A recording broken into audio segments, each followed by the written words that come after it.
सब परेशान हैं। छात्र परेशान हैं, नौजवान परेशान हैं, व्यवसायी परेशान हैं, किसान भी परेशान हैं, मजदूर भी परेशान हैं।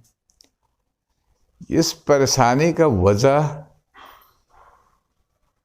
हम सब जानते हैं और ये वजह है आज जो सरकार है उसकी आर्थिक नीति।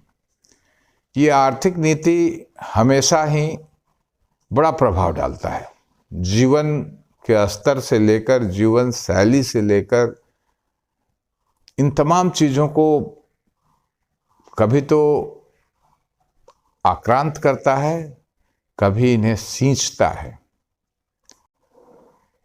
छात्र परेशान है क्योंकि छात्रों को जो अवसर मिल रहा था इतने दिनों तक, केंद्रीय विश्वविद्यालय जीआरएफ करने में, उनके रिसर्च वर्क करने में, वहाँ सरकार अपने हाथ को खींच ली है।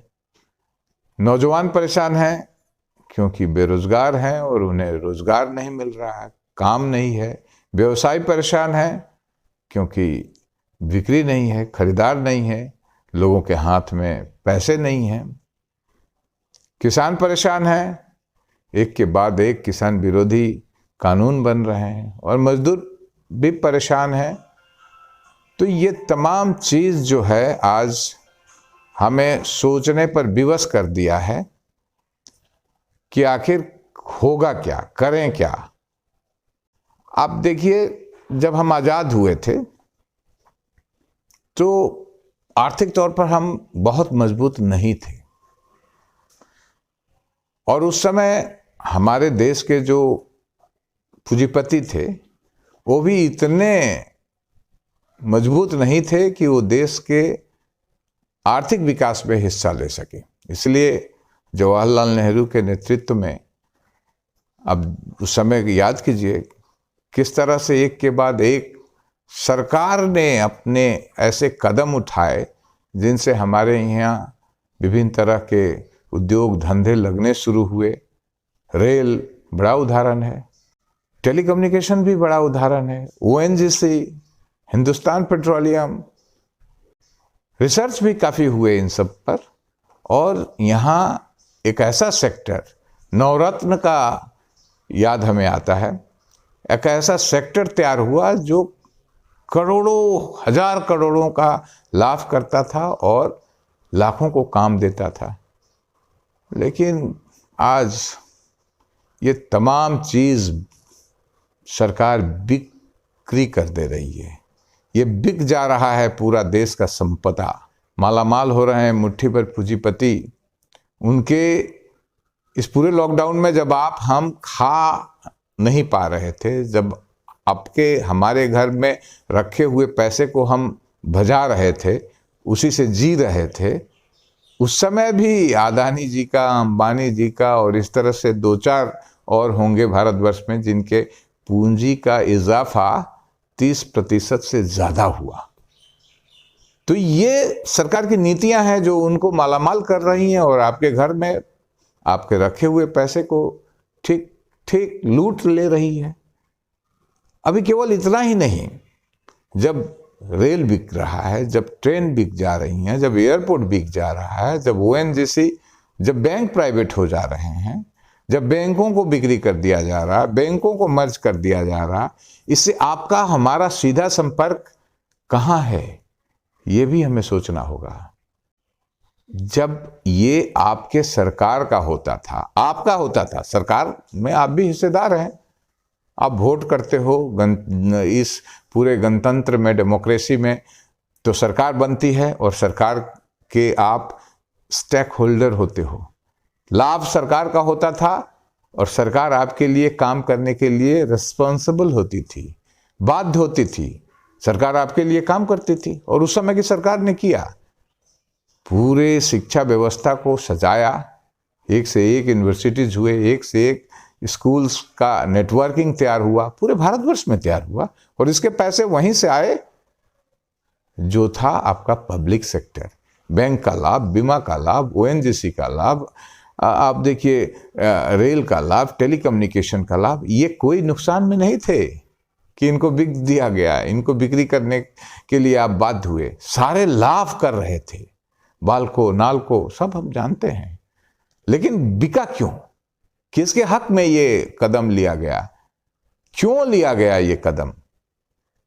और इस कदम का सीधा असर क्या पड़ रहा कि हमारे आपके बेटे बेरोजगार रह जा रहे हैं, क्योंकि सरकार अब ये दायित्व तो नहीं लेगी। अब सरकार सीधा कह रही है कि व्यवसाय करना मेरा काम नहीं है, और जो छुपा रही है, नहीं कह रही है, वो है कि काम देना भी मेरा काम नहीं है, स्वास्थ्य का परिसेवा देना भी मेरा काम नहीं है, शिक्षा के लिए प्रतिष्ठान तैयार करना भी मेरा काम नहीं है, क्योंकि न मेरे पास बांस है न बंसुरी हम बनाएंगे।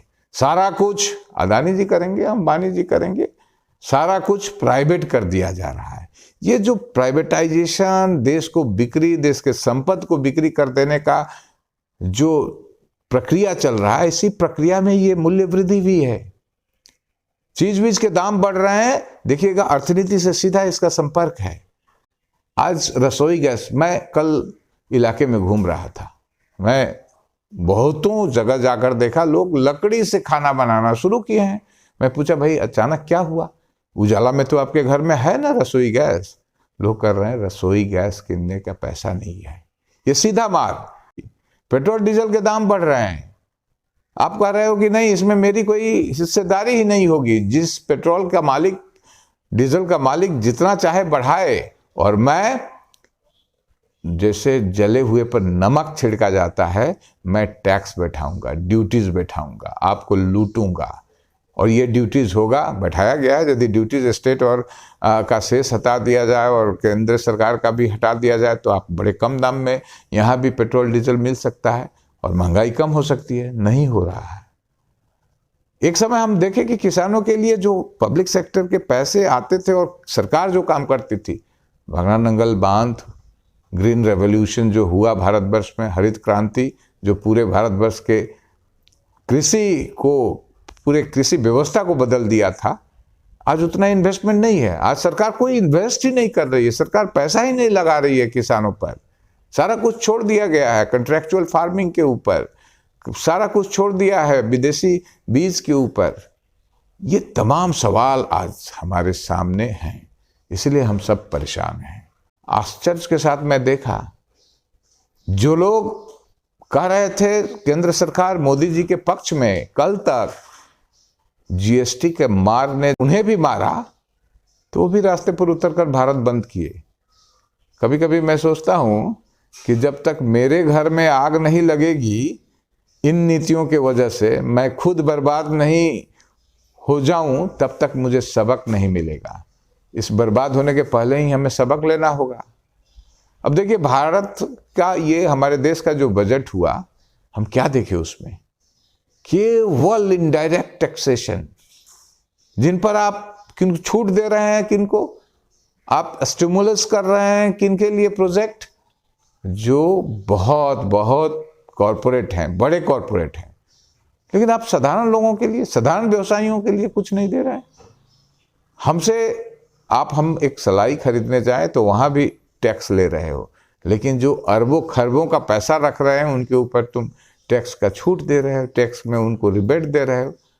अब नॉन परफॉर्मिंग एसेट्स, एनपीए, हमारे देश का पैसा, हमारे बैंक का पैसा लेकर लोग भाग जाते हैं और उन्हें हम कह देते हैं भाई माफ करो, जाने भी दो यार, कह देते हैं।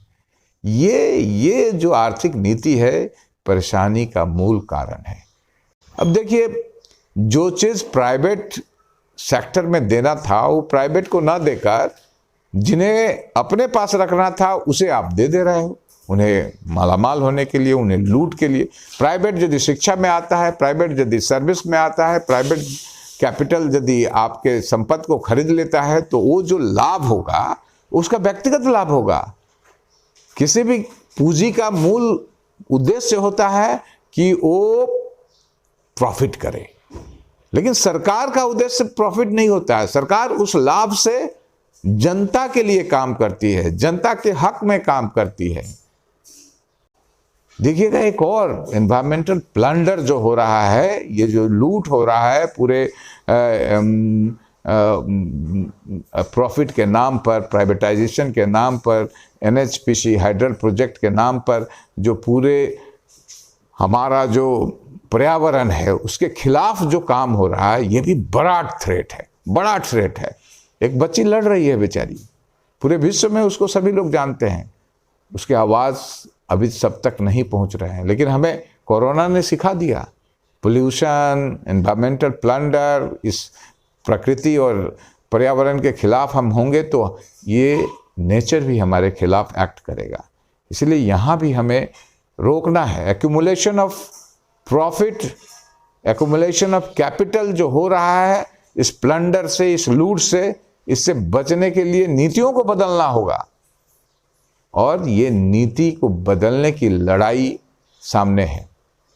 ये विधानसभा भी उसी तरह की एक लड़ाई है, राजनीतिक लड़ाई है, जहां हम लोगों को इन सारे मुद्दों पर सोचना होगा कि हम कहाँ जा रहे हैं, किस ओर जा रहे हैं, हमें कहाँ जाएंगे, कहाँ जाना है। हमें ठीक करना होगा हम किसके साथ हैं।